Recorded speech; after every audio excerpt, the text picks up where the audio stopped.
माल करनी यलवत दिया बड़ा सुंदर रवाना थी दे अल्लाह हनी यलवत मिया सुंदर रवाना यलवत मिया माटे माचो चकरा सेवी इष्टम नाम दर का चकरा जंगोला झेड़ो इष्टनी महा कुंडी फूलकंगा पंजे जाना दे रवा अभिया ने मगा वाह यार मानी येगा मुजड़ाई या मिल संगता रंग या हम जेनी या दे नवीरा भेरवा तुझे ना दे काना ना त्रवलते या कोई दिपाली मेरा वलते या कोई दिपाली मेरा लूटी बारे बंदा जो द्वारडा ची याद नोही बुत की बिगड़ी करा लंडो मंजवा तक जाल पुली तक गए को पुस्तड़ी वारस्ते फूलगा अस्ते नरसत का भई मंदया दी चुकानी तेरा हाला मन मरते रामो आंदलारी मलमले पट्टा सत्तना पुटाड़े मिन्नतानी हाला तमादई कागना रखा चुक तो ये तारा अल्लाह कागना रखा चुक तो दास में रसने दस्ता गाल पुली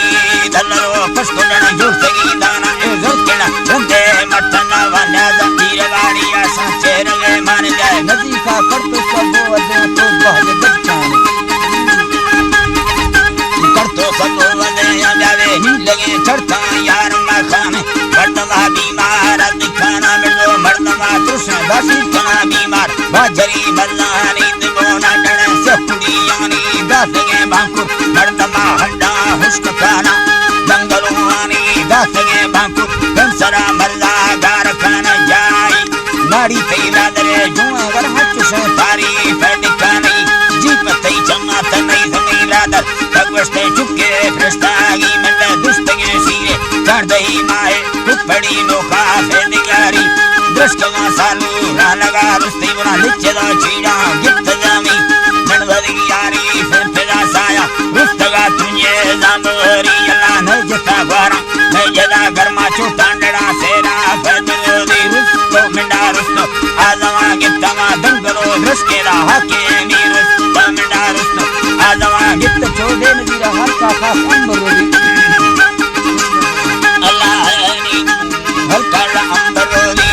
राजरा हिते दादरी लेमा नीमना चीने सिंदगारी यारो दे थाली की खादर रखाया दे मना दोए में हज करो पड़ा है अल्लाह साई दे मना दोए में हज लावानड़ी न दे मधु ऊपर रखाई दे नतरा हया दे मदे अगर के भर खाए त्रा भंकुरे बिना मवतरा देखे द्वा खाना गुप्तमई मुर्गे बालखानंदी डातरा तीने दिबारा